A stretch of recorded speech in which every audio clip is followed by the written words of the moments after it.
Hello viewers, আসসালামু আলাইকুম। Welcome to my video, welcome to my channel. আশা করি সকলেই ভালো আছেন। আমি ইনশাল্লাহ আপনাদের দয় ভালো আছি।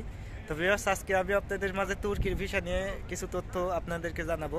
আমি এর আগে তুর্কি আর লিবিয়া যাওয়া সম্পর্কে একটি ভিডিও তৈরি করছিলাম। তো ওই ভিডিওতে আপনারা অনেকেই কমেন্ট করছেন তুর্কি যাওয়া সম্পর্কে। তো বাংলাদেশ থেকে যখন মানুষ ইউরোপের দিকে বা দুবাই থেকে বা মিডল ইস্টের যে কোনো দেশ থেকে যখন ইউরোপের দিকে যায়, তখন কিন্তু এই লিবিয়ার পথ অথবা তুরস্কের পথ বেছে নেয়। লিবিয়া তুরস্ক হয়ে কিন্তু ইউরোপে ঢুকে। তো আজকে আমি আপনাদের মাঝে আলোচনা করব তুর্কির ভিসা সম্পর্কে, ভিজিট ভিসা সম্পর্কে। আর লিবিয়াতে যারা যাইতে যাচ্ছেন, লিবিয়াতে কিন্তু অনেক মাফিয়া, অনেক দালাল চক্র কিন্তু আছে। ওখানে গেলে কিন্তু আপনার অনেক সমস্যা হবে, অনেক টাকা পয়সা কিন্তু লাগবে। আর আপনি যদি তুরস্কে যান, তুরস্কে থেকে যদি আপনি ইউরোপে নাও ঢুকতে পারেন, তুরস্কতে যদি আপনি জব করেন, তুরস্কতেই কিন্তু আপনি ভালো টাকা ইনকাম করতে পারবেন। আর সুযোগ মতো আপনি চাইলে তুরস্কের উদ্দেশ্যে গেম দিতে পারেন। তুরস্কর পাশেই কিন্তু আপনার গ্রিস, গ্রিস কিন্তু একটি সেনজেনভুক্ত দেশ। আর তুরস্কও কিন্তু একটি ইউনিয়নভুক্ত দেশ। তুরস্কতে যদি আপনি যান, আপনি যদি ওখানেই কাজ করেন, আপনি ভালো টাকা ইনকাম করতে পারবেন। তবে আপনি যদি ইউরোপের উদ্দেশ্যে যান, যদি বাই রোডে গেম দিতে চান তুরস্ক থেকে, তাহলে আমি বলবো আপনি তুরস্কতে ভিজিট ভিসায় যাইতে পারেন। কারণ ভিজিট ভিসা গেলে আপনার টাকা কম খরচ হবে। আর আপনি যদি কাজের ভিসা নিয়ে যাইতে চান, আপনার কিন্তু অনেক টাকা খরচ হবে যদি কাজের ভিসা নিয়ে তুরস্কতে ঢুকতে চান। তো ভিউয়ার্স, পুরো ভিডিওটা দেখতে থাকুন। তুরস্কের ভিসা পাইতে কী কী লাগবে, কত টাকা খরচ হতে পারে দুবাই থেকে যাইতে তুরস্কতে, এই বিষয় নিয়ে আজকে তথ্য আপনাদের মাঝে শেয়ার করব। আমি যে ডকুমেন্টগুলোর কথা বলবো, এগুলো যদি আপনি জোগাড় করতে পারেন, তাহলে সরাসরি আমার সাথে কন্ট্যাক্ট করতে পারেন। আমার সাথে কিভাবে কন্ট্যাক্ট করবেন এই বিষয়ে আজকে আপনাদেরকে জানাবো।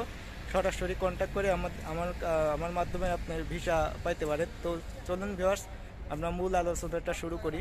আর চ্যানেলে নতুন দর্শক হয়ে থাকলে অবশ্যই চ্যানেলটা সাবস্ক্রাইব করে রাখবেন। আর ভিডিওটা অবশ্যই বেশি বেশি করে শেয়ার করবেন আরও দর্শকের মাঝে, যাতে আরও মানুষ উপকৃত হয় এই ভিডিওটা দেখে। আর ভিডিওতে অবশ্যই একটি লাইক দিতে ভুলবেন না। তো চলুন ভিউয়ার্স, আমরা মূল আলোচনাটা শুরু করি। তো ওয়েলকাম ব্যাক ভিউয়ার্স। তো তুর্কি যাওয়ার কিছু পজিটিভ দিক আপনাদের মাঝে তুলে ধরতেছি। তুর্কি আপনি কেন যাবেন? যদি আপনি ইউরোপের ঢুকতে চান, সেনজেনে যদি ঢুকতে চান, তুর্কির পরেই কিন্তু গ্রিস। আর তুর্কি থেকে গ্রিস যাইতে কিন্তু বেশিটা দূরত্ব না। তুর্কি আর গ্রিস কিন্তু একদম পাশাপাশি দেশ। আর গ্রিস কিন্তু একটি সেনজেনভুক্ত দেশ, আপনারা অনেকেই হয়তো জানেন। গ্রিসের পরেই কিন্তু ইতালি, গ্রিসের পাশেই ইতালি, অস্ট্রিয়া, এগুলা কিন্তু সব সেনজেনভুক্ত দেশ। আর যদি আপনি তুর্কিতে যান, তুর্কিতে যদি আপনি ভিজিট ভিসা নিয়ে যান, সেখানে কিন্তু আপনি কাজ করতে পারবেন চাইলে। আর সুযোগ বুঝে চাইলে আপনি গেম দিতে পারবেন। আর আপনারা অনেকেই লিবিয়াতে যান, লিবিয়াতে কিন্তু অনেক দালাল মাফিয়ার চক্র কিন্তু প্রচুর। আর লিবিয়া থেকে যে সমুদ্র পথে গেমটা দেওয়া হয়, এই পথটা কিন্তু অনেক ভয়ানক একটি পথ। আর আপনারা এই লিবিয়ার পথটা ছেড়ে চাইলে তুর্কিতে যাইতে পারেন, যারা সেনজেনে ঢুকতে চাচ্ছেন অবৈধভাবে। আর যদি আপনি সেনজেনে নাও ঢুকেন, যদি আপনি তুর্কিতে গিয়ে যদি আপনি সুযোগ বুঝে যদি ঢুকতে নাও পারেন সেজন্য, আপনারা চাইলে তুর্কিতেই কাজ করতে পারেন। তুর্কিতে কিন্তু একটি ভালো পরিমাণ স্যালারি ইনকাম করা যায়, বেতন পাওয়া যায়। আর তুর্কি কিন্তু একটি ইউনিয়নভুক্ত দেশ, ইউরোপ ইউনিয়নভুক্ত দেশ, আপনারা অনেকেই হয়তো জানেন। আর লিবিয়া কিন্তু এশিয়ার মধ্যে এশিয়া দেশ লিবিয়া। তুর্কিতে যাইতে কি কি ডকুমেন্ট লাগবে, আপনি যদি তুর্কিতে যান ভিজিট ভিসা নিয়ে, কি কি ডকুমেন্ট লাগবে আমি আপনাদের জানানোর চেষ্টা করব। তো ভিউয়ার্স, এই ভিডিওতে আমি শুধু তুর্কির ভিজিট ভিসা নিয়ে আলোচনা করব। চাইলে আপনারা কাজের ভিসা নিয়েও যাইতে পারেন। তবে কাজের ভিসা যদি আপনি যান, কাজের ভিসা গেলে কিন্তু প্রচুর টাকা খরচ হবে। দুবাই থেকে যদি আপনি ডাইরেক্ট কাজের ভিসা নিয়ে যান, তুর্কিতে প্রচুর টাকা খরচ হবে। প্লাস আপনার 4 থেকে 5 মাস 6 মাসও সময় লাগতে পারে ভিসাটা পাইতে, কোনো কিন্তু গ্যারান্টি নেই। আপনারা অনেকেই হয়তো জানেন ইউরোপ ইউনিয়ন বা সেনজেনের ভিসাগুলো আসতে কতটা লেট হইতে পারে বা কতটা লেট হয়, অনেকেই হয়তো জানেন। তো ভিজিট ভিসা যদি আপনি যান দুবাই থেকে, অবশ্যই আপনার প্রথমে যে ডকুমেন্টটা লাগবে সেটা হলো ব্যাংক স্টেটমেন্ট। আপনার দুবাইয়ের অবশ্যই একটি ব্যাংক স্টেটমেন্ট থাকা লাগবে। দুবাইতে কীভাবে ব্যাংক অ্যাকাউন্ট করবেন, খুবই সহজ মাধ্যমে একটি ব্যাংক অ্যাকাউন্ট করা যায় শুধু এমআরওতে আইডি কার্ড দিয়ে। আমার চ্যানেলে ভিডিও আছে, চাইলে ওই ভিডিওটা দেখে আসতে পারেন। আপনি চাইলে খুব সহজেই স্টেটমেন্টটা তুলতে পারবেন। তো ভিউয়ার্স, ব্যাংক স্টেটমেন্টটা খুবই জরুরি। ইউরোপ ইউনিয়নভুক্ত দেশে যান বা সেনজেনে যান, যদি আপনি ভিজিট ভিসা যান, এই ব্যাংক স্টেটমেন্টটা কিন্তু খুবই জরুরি। আপনি যদি ইউরোপ ইউনিয়ন যে কোনো দেশে যান, তুর্কিতে যান বা অন্যান্য দেশে ইউনিয়নভুক্ত দেশ আছে, এসব দেশে যদি আপনি যান, তাহলে 10,000 দেরামের একটি স্টেটমেন্ট দেখালেই হবে। 3 মাসের যে স্টেটমেন্ট 10,000 দেরামের, এটা দেখালেই হবে। আর আপনি যদি ডাইরেক্ট সেনজেনের জন্য যদি অ্যাপ্লাই করেন ভিজিট ভিসার জন্য সেনজেনভুক্ত দেশে, তাহলে কিন্তু আপনার 20,000 দেরামের উপরে ব্যাংক স্টেটমেন্ট দেখানো লাগে। তো ব্যাংক স্টেটমেন্টটা প্রথমে আপনার লাগবে। আর আপনি যদি দুবাইতে থাকেন, দুবাইতে আপনার যে এমারতের আইডি কার্ডটা আছে এই আইডি কার্ডের আপনার সর্বনিম্ন আপনার 6 মাস মেয়াদ থাকতে হবে। আর আপনি দুবাইতে যে কোনো কোম্পানিতে জব করতেছেন সর্বনিম্ন আপনার কোম্পানির যে এমারতের আইডি কার্ডটা আছে এই আইডি কার্ডের সর্বনিম্ন আপনার 6 মাসের মেয়াদ থাকতে হবে। প্লাস আপনার পাসপোর্টের সর্বনিম্ন 6 মাসের মেয়াদ থাকতে হবে। আর আপনার 2 কপি ব্যাকগ্রাউন্ড সাদা ব্যাকগ্রাউন্ডের 2 কপি ছবি লাগবে পাসপোর্ট সাইজের। আর ভিউয়ার্স, আপনি যে কোম্পানিতে কাজ করতেছেন এই কোম্পানি থেকে একটি এনওসি লেটার দেওয়া লাগবে। এনওসি লেটারটা আপনার ভিজিট ভিসার জন্য খুবই জরুরি। কোম্পানিতে যে কোম্পানিতেই আপনি জব করেন না কেন এই কোম্পানি থেকে এনওসি একটি লেটার লাগবে আপনার। আর একটি ট্রাভেল ইন্স্যুরেন্স লাগবে। আপনি যে এজেন্ট থেকে করবেন ভিজিট ভিসাটা করবেন তারাই ট্রাভেল ইন্স্যুরেন্সটা করে দেবে। আর তুর্কির ভিসা আপনারা অনেকেই হয়তো জানেন, তুর্কি কিন্তু একটি ইউনিয়নভুক্ত দেশ, ইউরোপ ইউনিয়নভুক্ত দেশ। এই দেশে কিন্তু সরাসরি ভিজিট ভিসা পাইতে একটু সমস্যা হয়। তবে আপনার যদি পাসপোর্টের ভ্যালুটা যদি ভালো থাকে, যদি একটু ব্যাংক স্টেটমেন্টটা যদি বেশি দেখাতে পারেন, চেষ্টা করেন ব্যাংক স্টেটমেন্টটা একটু ভালো দেখানোর।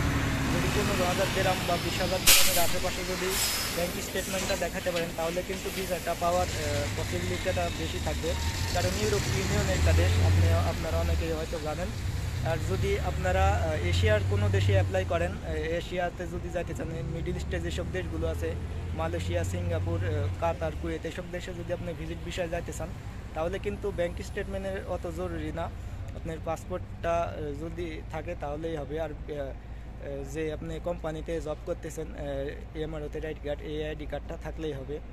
আর ভিউয়ার্স, আপনার পাসপোর্টে যদি এশিয়ার 2-3টা দেশে ভিজিট ভিসা লাগানো থাকে আপনার পাসপোর্টে তাহলে কিন্তু ইজিলি আপনি ইউরোপ ইউনিয়নের যে কোনো দেশে যদি ভিজিট ভিসার জন্য অ্যাপ্লাই করেন আপনি কিন্তু ইজিলি পেয়ে যাবেন। আর আপনারা যখন দুবাইতে আসছেন ভিজিট ভিসা এসে যখন কোম্পানিতে ভিসা লাগাইছেন যারা, তাদের পাসপোর্টে কিন্তু অলরেডি দুবাইয়ের ভিজিট ভিসা একটি লাগানো আছে। এছাড়াও যদি আপনি 2-1টা দেশে ভ্রমণ করা থাকে, পাসপোর্টে যদি আরও 2-1টা দেশের ভিসা লাগানো থাকে তাহলে কিন্তু ভিসাটা ইজিলি পাওয়া যায়। ইউরোপ ইউনিয়নে যে কোনো দেশে, তুর্কি বলেন, রোমানিয়া বলেন, ক্রোয়েশিয়া বলেন, এসব দেশে কিন্তু ইজিলি ভিসাটা পাওয়া যায়।